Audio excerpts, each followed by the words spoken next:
This is your First Alert Weather Breakdown, a deep dive into how weather works with meteorologist Evan Thomason. Hey, welcome on to your Friday. I'm meteorologist Evan Thomason here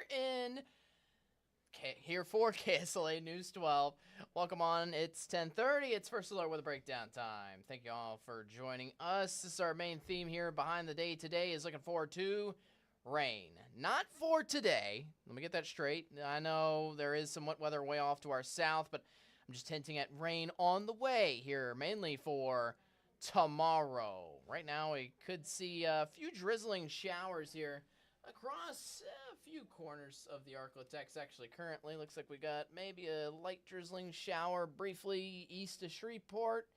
Besides that, it's mostly dry, but still mostly cloudy in for the day today. There's a look on your Matthews landscape and pest camera. It's certainly gloomy. I think we're definitely seeing some peaks of sunshine. Not all is doom and gloom here for the day today, but certainly lots of cloud cover spread out throughout the entire Arklatex. This is a look at your window world camera, which is in Texarkana. Again, pretty similar sights there. Not doing too great here for the day today. At least we're keeping things, again, mostly dry in throughout the day here for, thankfully, your Friday. I don't know why it took me. I need more coffee or something. Anyways, it's the last day of the work week. Maybe I'm already on weekend brain, but yeah, we're prepping ourselves up for a rainy day here for tomorrow.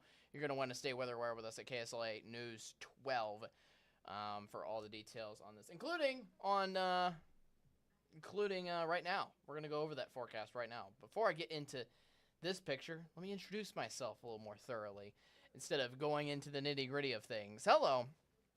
I am First Alert Meteorologist Evan Thomason. Hope you're having a fantastic Friday. Welcome on to the First Alert Weather Breakdowns, where we go over the weather forecasts more in depth, and we have some cool weather content always. It goes, again, just beyond the typical weather shows here that we do at KSLA News 12. Honestly, for those of you who were with us yesterday, we showed a Met Chat with all four of us that brings on all four meteorologists of the KSLA News 12 First Alert Weather team. Me, CJ Cartledge, Austin Evans, and Chief Meteorologist Matt Jones, all four of us together at one place.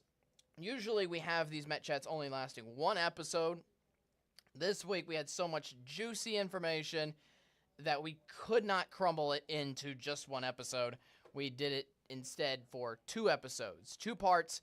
Part one was shown yesterday. Part two will be shown today. So yes, that's what you can look forward to for your exclusive content. Part two of the tropical season. For those of you also who watched yesterday who were like, well, Evan and Austin were definitely talking more than Matt and CJ. And you would be correct.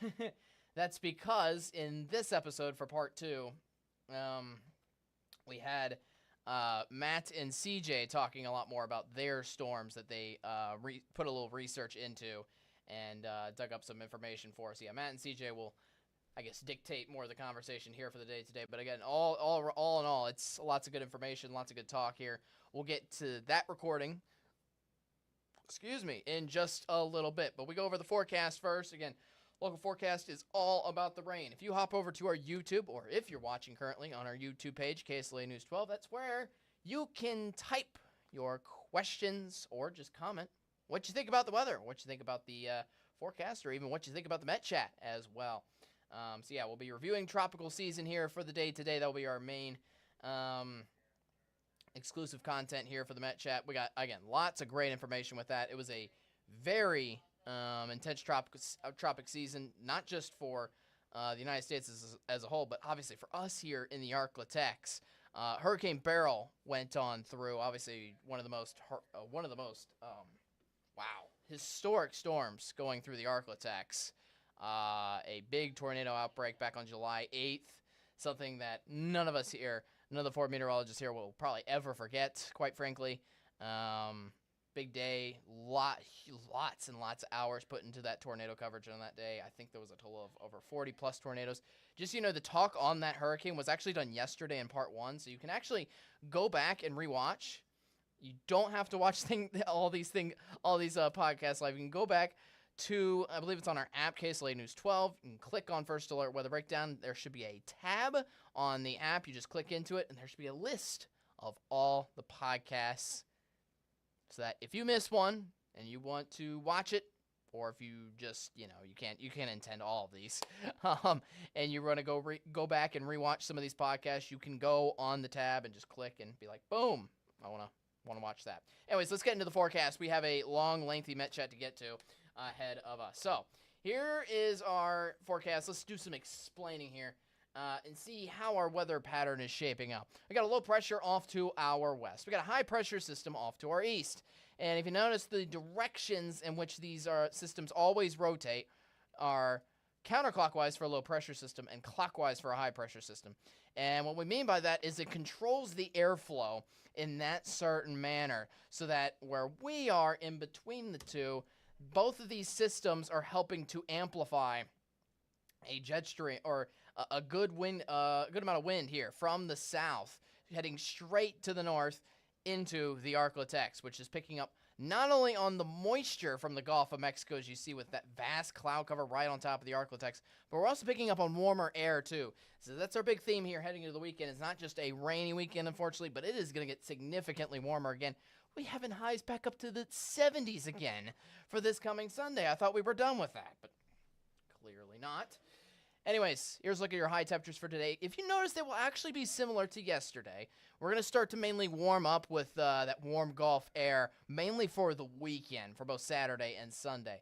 Today, 57, though, in Texarkana, 59 for Stamps, 52 in DeKalb. East Texas, 55 in Dangerfield, 55 in Marshall, 57 for Center, 59 for Nacogdoches, 60 in Shreveport, 61 for Natchitoches.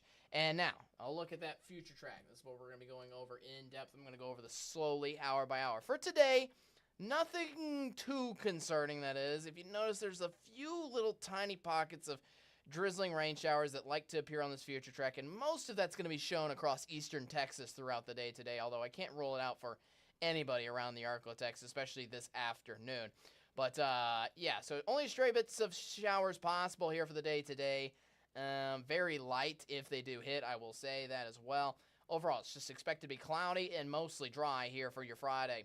Things really start to ramp up once we get really into the early morning hours of Saturday. By Saturday early morning, 5 a.m., we got widespread scattered showers, especially across the northern half of the Arclitex by Texarkana here for the most part. Also creeping into some areas of Shreveport, too, and then continuing on around 7, 8 a.m., it's pretty much everywhere around the Arclitex, and we'll look for this mostly to continue up until 10:30, basically up until lunchtime is when these scattered showers are mostly come on by. So, yeah, this is expected to be a wide-out washout, especially for Saturday morning. You got any Saturday morning plans, you better be weather aware, and honestly, they might get washed out. I'm sorry if you have any Saturday morning plans. Saturday afternoon and evening, I will say, is looking a lot better. There's still, by 3 p.m., there's still showers and storms on the radar, but overall, a lot less widespread, certainly, than the morning. Looks like we'll clear up areas around Mount Pleasant and Texarkana by 3 p.m. Meanwhile, we could have storms all the way until the afternoon hours for areas of northwestern Louisiana and areas around Nacogdoches. 7, 8 p.m., some showers still ahead for Nacogdoches and Natchitoches, but that's really it. And then heading on into your Sunday, we could still see a stray few showers continuing in those same locations, and those could even move into other areas as well later on in the day for your Sunday. So from the weekend, we're expecting mainly that scattered batch of showers, especially in the morning hours in the northern half of the Arclitex, to mainly do the most amount of rainfall here for us. Those areas getting around a solid inch of rain from the weekend, especially from Saturday. So watch out, again, for some good downpours in areas around Texarkana for tomorrow. But overall, everybody is getting their own dosage of wet weather here from the weekend. But guess what? That was just the next 3 days. The next 7 days as a whole, we still have more rounds of rain coming next work week that could total our rain totals up to 2 to 3 inches. So plenty of rain coming for everybody. Unfortunately, it is a rain-filled 7-day forecast, especially past today. Again, we're looking out for scattered bunches of rain showers coming in almost one after another in rapid-fire succession, honestly. Saturday, Monday, and Wednesday. All three of those days hold a 70% chance of showers each and every day. I will say after Wednesday, if you peek into the 12-day forecast, after Wednesday things look a lot better and a lot more on the sunny side of things heading into Thursday, Friday, and the following weekend. Not this weekend, but the following weekend looks a lot better, which will be the weekend right before Christmas as well. As for those temperatures, 60 up to 72 for Sunday before dropping into the lower 60s here for Tuesday and Wednesday, and then highs are getting back down to the lower 50s and maybe even hints of going into the upper 40s here by Friday of next week. As for the lows as well, those bitter cold 30 mornings are pretty much gone here for the next 5 mornings. Look at those lows. They only get down to the 50s here for the next couple of mornings, only down to 62 for Monday. Before, it looks like Thursday morning of next week, we'll finally see the cold mornings return for the Arc-Latex. All right, that was a look at your local forecast. Now, coming up next, we will have the Met Chat. Part 2 of the Met Chat, again, that goes over the tropical system. We'll be going in depth over Hurricanes Helene and Milton. Hope you enjoy, and yeah, I will see you on after that. Honestly, I get one last thing about this. I really believe, especially because we cut this Met Chat into 2 separate pieces, this is one of the best Met Chats I think we have ever done on this podcast in the 5-month history of it so far. Hope you enjoy, and again, part 2 of the Met Chat is up next. If you missed part 1 after this, you can go back and watch it on our KSLA News 12 app. That's a recording of yesterday's podcast, but stick around. Part 2 will be up right after a 2-minute break right now.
Yeah.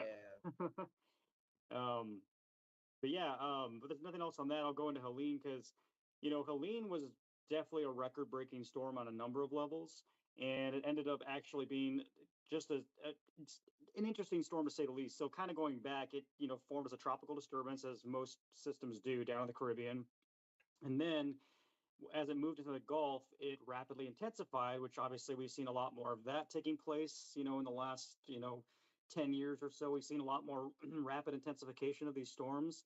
And obviously, we could get into another chat about this, but it's, you know, global warming, climate change, really hot waters in the Gulf, all that stuff. But yeah, we've seen more of this rapid intensification as storms. Like the last, I'd say, 5 years or so, as these storms are about to make landfall, they were rapidly intensifying. That's what happened with Helene. So it ended up making a landfall as a category 4 in the Big Bend of Florida, 140-mile-an-hour winds. And I believe I read that it was the strongest hurricane on record to actually make landfall in that particular part of Florida in the Big Bend. So made landfall as a Cat 4. 140-mile-an-hour winds. But it's interesting because you would think that the biggest impacts would have been on the coast, where it made landfall. But as it turned out, it ended up being, hundreds and hundreds of miles inland because the storm, when it made landfall, it was still moving. It was, moving at a pretty good clip. And then as it moved into the Carolinas, especially North Carolina, the upper level winds just kind of weakened. And so the storm just sat there day after day and just dumped tons and tons of rain. And so, as it's still an ongoing story. I think there's still 26 people that are unaccounted for as of this recording. But it ended up being behind Katrina, it was the deadliest hurricane on record in the U.S. behind Katrina, at least in modern times. I believe the death toll is up to 242 with Helene, and the damage estimates, it's still an estimate because they still haven't really come up with the final total, but damage estimates are 120 billion in damages, and it'll be definitely go down as one of the deadliest hurricanes on record. And the flash flooding in the Carolinas, what was it? Asheville got really heavily impacted. Um, and there's still, I don't know, but I believe there's still highways that are still washed out, and they aren't expecting complete repair probably for a couple more years. So it was a pretty intense storm, and the flooding was by far the biggest issue. I think one note I actually have on this, I remember forecasting the storm as it came in. The reason, first of all, it did not go to the Arklatex is because we had a cold front pass by like 2 days before Helene hit. That cold front passage forced the storm basically to tunnel up towards the Big Bend instead of going westward towards Louisiana. But I remember seeing the whole plume of moisture. It wasn't just the hurricane itself. The whole plume of moisture that was extending from the storm already in the Gulf of Mexico well up into the Northeast was immense. I remember the picture almost of rain showers, again, extending from the storm all the way up into the Northeast corner. It was a huge system magnitude-wise and size. Not only, as you mentioned, that it stalled out, Matt, it had the Fujiwara effect, I believe, which was we went on to a discussion about that, where it combined with a low pressure system and sat on top of the Carolinas as a result, with all that huge plume of moisture basically again stuck in place. But it was Right. just the last thing I remember again was that whole satellite picture of just a whole column of rain extending essentially from Maine down to Florida. Right. And the last thing I'll say on that is that part of what contributed to the massive rainfall totals is what we call upslope. And so you have the mountains in the Carolinas, I think it's the Blue Ridge Mountains. My geography, I think. Oh, the Yeah. Appalachian Appalachians. Yeah, Mountains. thank This you. is So you have Appalachia. you have mountains in western North Carolina, and they're kind of like, perpendicular, right? And then you have that flow of moisture coming in off the Atlantic, hitting those mountains. And as that moisture comes in, it's lifted in that higher terrain. That's what we call upslope. And so a lot of times, if you're on the windward side of a mountain range, where the winds are hitting the mountains, you'll squeeze out extra moisture. So that's why in some of the mountain areas, that's why you had, I believe, rainfall totals over 30 inches, and that was right in western North Carolina. That's also why places like Asheville, North Carolina sits in the mountains, whereas and I'm gonna expose the fact that I don't know a whole lot about North Carolina geography, but like Charlotte, not really affected, or at least not nearly to the Yeah. level of Asheville, because you don't see it very often with the Appalachian Mountains, but that was a rain shadow effect that happened on the Hmm. eastern end of the state, to where it didn't get quite as wet. It's noted to discuss that this is one of the poorest areas of the country, if not the poorest, the Appalachian mountain area of eastern Kentucky, eastern Tennessee, West Virginia, western North Carolina. So Mm. a lot of communities went away pretty much, and it made me think about Lahaina in Hawaii, how Hmm. they are going to it'll take them a while, but they'll come back. It's going to be a situation like that where it's going to be years down the line, but those communities will come back. They just got a lot of rebuilding to do, and it's underway. There's a lot of stuff still happening with the storm, a lot of damage still unattended, but they're going to rebuild, and they got a lot of help out there, and hopefully that continues. Hmm. Yeah. Go ahead, CJ. Yeah, it was just terrible storms this year. We did live up to the hype a little bit about the above average hurricane season that we've had, but the storm I'll be talking about is Hurricane Milton, which I believe is the most powerful, the most intense storm of this hurricane season, and it's especially because of its rapid intensification that it had. I looked up some stats, and on October 5th, it finally became a tropical storm in the Gulf of Mexico. Once again, another Gulf of Mexico storm, which all of our storms that we talked about pretty much were originated in, except for Beryl, that originated out in the Atlantic Ocean earlier this year. But Milton originated in the Gulf of Mexico on October 5th. Then October 6th, it finally intensified or strengthened into a Category 1. And October 6th, 7th was the day that where it had the rapid intensification. On the morning of October 7th, it actually reached Category 2. Then about 30 minutes later, Category 3. And by the time we hit 11 o'clock Central Time, it was already Category 5, a Category 5 hurricane above 157 miles per hour. And I also looked up the stat, which is pretty interesting here. The sea surface temperatures under Milton, guess how high the surface temperatures was at that time of the rapid intensification? It had to have Like been like 85, I 90. was gonna say Yeah. 92. It could It have was been. like 92. It could have been. What It you has think? to be intense with that intensive rapidification so quickly. Exactly. What you think, Matt? I would say like 90. It was 88 degrees. That's hot. 88 right under that storm. It's still pretty warm under there. You only need about an 82. ocean that's a hot tub. That Mm-hmm. is a hot tub I for call it the sure. hot tub of Mexico sometimes. Yeah. And as you saw, two of our meteorologists overshot the actual temperature, which just gives you a idea of how rare it is for that type of storm to intensify that fast.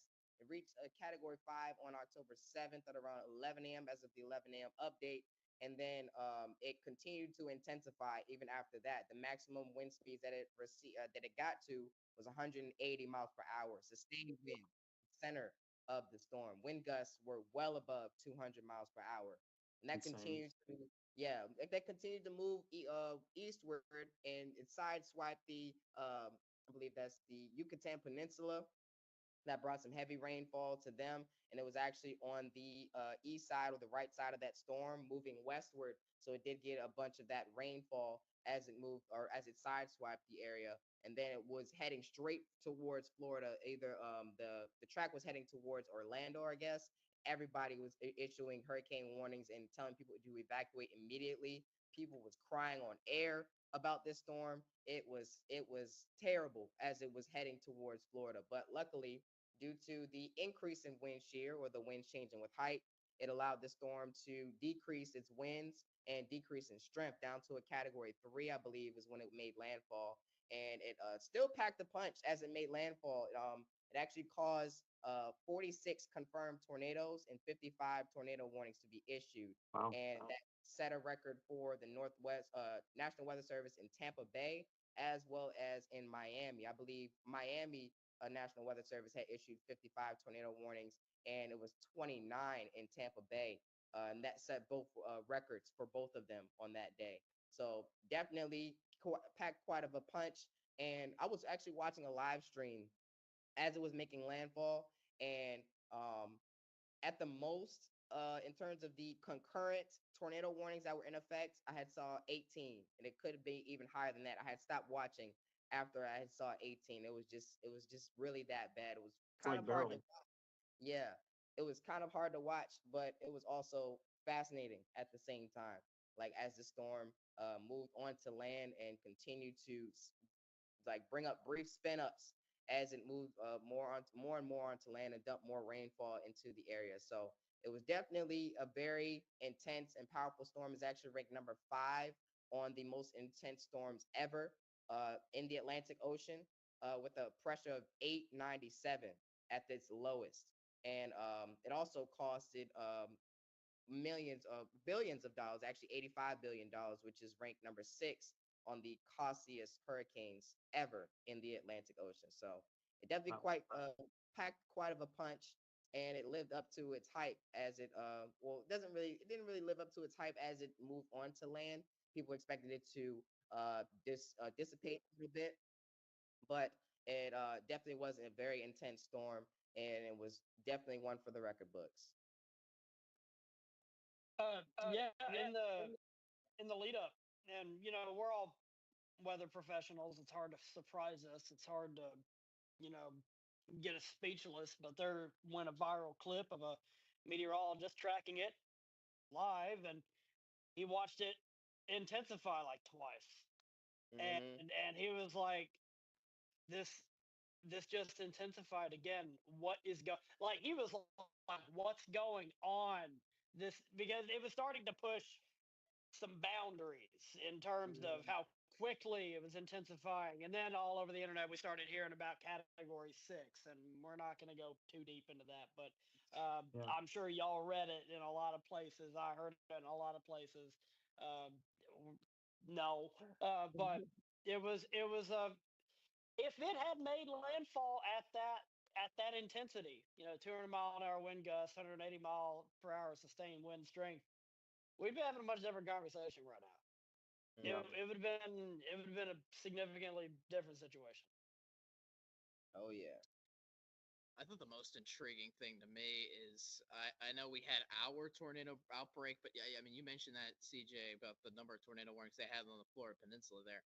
Um, so obviously we had our tornado outbreak here with Beryl, but we're a little, I don't know, a little more closer in proximity to, let's say, to like Tornado Alley. We get tornadoes a little more often. We got I more land mass. I'd maybe even, yeah, I was gonna say, the point is, I'd say a lot more often than the Florida Peninsula. How often do you hear about, oh man, a significant tornado outbreak is coming to the Florida Peninsula, to Miami, to Tampa, Yeah. to Orlando? Like, they do have chances of severe weather plenty of times. Obviously, people talk about coastal storms, people talk about lightning all the time in Florida. That's a Florida staple. But you don't usually get so many tornadoes with those systems. You still get them, but they're definitely more rare of an occurrence around there. Hmm. And just to find that well in front of the system, this was well before it even made landfall. This was just the outer bands, and still at least, like, I think it was somewhere in the ballpark of still like 12 hours away from landfall, and we were seeing all these tornado warnings happening at once on the Florida Peninsula. Hmm. Just crazy. The actual geography of things, of these tornado warnings all happening at once in those areas. That's So, definitely true. It was a yeah. sight to see for sure. I didn't think it got worse than Beryl, but it just got worse than Beryl. In terms of the tornadoes that spawned onto land and how it moved through and all the warnings that were issued at one time. Yeah. Anybody got anything else to wrap up the season? Because I think what we've stated in a nutshell over this long podcast is it's been a wild ride, and I'm glad to see it end. Yeah, Hmm. Yeah. yeah. But Forecast like, kind of overshot it, but it lived up to the hype in terms of above the Yeah. average. look, I'd rather over forecast it than under forecast it. That's all I'm Hmm. gonna say to that. Okay. But yeah, that's our recap of the 2024 tropical season. I know, very lengthy. This recording usually goes like 15, 16 minutes. We're going on 30 minutes, by the way, right now. So, anyways, obviously, lots of great information. I hope this, I don't know, made something to you, made your day, made you think about recap about tropics. Maybe look on and see how some people are doing. Again, the people from Helene, I probably bring them up the most, because those people in North Carolina are still recovering to this day. I still get Yep. stories about that sent into my social media even now. So please be wary of that, and just look out for each other as a community and check on each other. Even though the tropic season has ended, it's ended. It gives us a little bit of a break, but until next season, Yep. glad to see you again this past by. All right, thank you very much again, all y'all, Matt, TJ, Austin, for recapping the season with me. We'll see you on next week. We'll see you on 1 week more before we get into our Christmas week, that is. But anyways, thanks for joining us on First Alert with a Breakdown. You have a great rest of your day, and actually, I'm going to go ahead and toss and end the show here. You have a great rest of your day. I will see you back here Bye. tomorrow on Friday. Peace out. Have a good one. As you can tell, first of all, welcome back. I'm Evan Thomason, back here in the studio. I was planning on originally putting all of that into one episode on Thursday, but then I looked back at the recording and was like, wait a minute. Yeah, this was 30 minutes. I should actually separate this into 2 episodes. But anyways, I hope you enjoyed the whole thing. Yeah, I hope you enjoyed the whole Met Chat recording. It was whole lengthy. You can go back and review part 1 that was aired on Thursday back on our KSLA News 12 app, and just again, a little tab that has First Alert weather breakdown. All right, thanks for joining us here today. I hope you enjoyed it. As for next week, we're going to start previewing some Christmas things. Christmas is 13 days away. It's just about starting to creep into our 12-day forecast. We're going to start previewing some forecasts of Christmas Day and Christmas Eve next week for you on the podcast, and we'll have a cool Christmas theme Met Chat as well for you next week, especially because the actual week of Christmas, we will most likely not have a Met Chat because there will be some meteorologists on vacation, rightfully so, with their families. Anyways, First Alert weather breakdown. That's what you can look forward to for next week. Our next episode is Monday at 10:30. You join us then. You can also send us a topic real quick. Let me hint at this. Send us a topic to weatherbreakdown@ksla.com. You can also message us on Facebook. And overall, you can just watch us every weekday, 10:30. We're taking a 2-day break to enjoy the weekend, Saturday and Sunday, but I'll be back here on Monday at 10:30. For that episode, we're going to preview Christmas in particular. We're going to try to look forward. It's going to be within the 12-day forecast. We're going to try to get some hints at, first of all, will it be white? Will it be rainy? Will it be warm? Will it be cold? We'll try to give you some hints because it'll still be beyond the next 7 days still on Monday. At the time of Monday, it'll be, I believe, 9 or 10 days away still. So still a little lengthy to tell exactly what is going to happen, but we'll have some good hints at least to try and see what our December 24th and 25th forecasts are going to be. All right, as for today, again, you enjoy the rest of your weekend. Be weather aware this weekend, especially with the rain coming on here for tomorrow. You do not want to forget your umbrella out the door, especially if you're going to be out and about here for your Saturday. As for me, I'm First Alert Meteorologist Evan Thompson. Again, you have a fantastic weekend. I'll see you Monday, 10:30. Be there, be square, and most importantly, be weather aware. Have a good one, and I'll see you Monday. Bye-bye.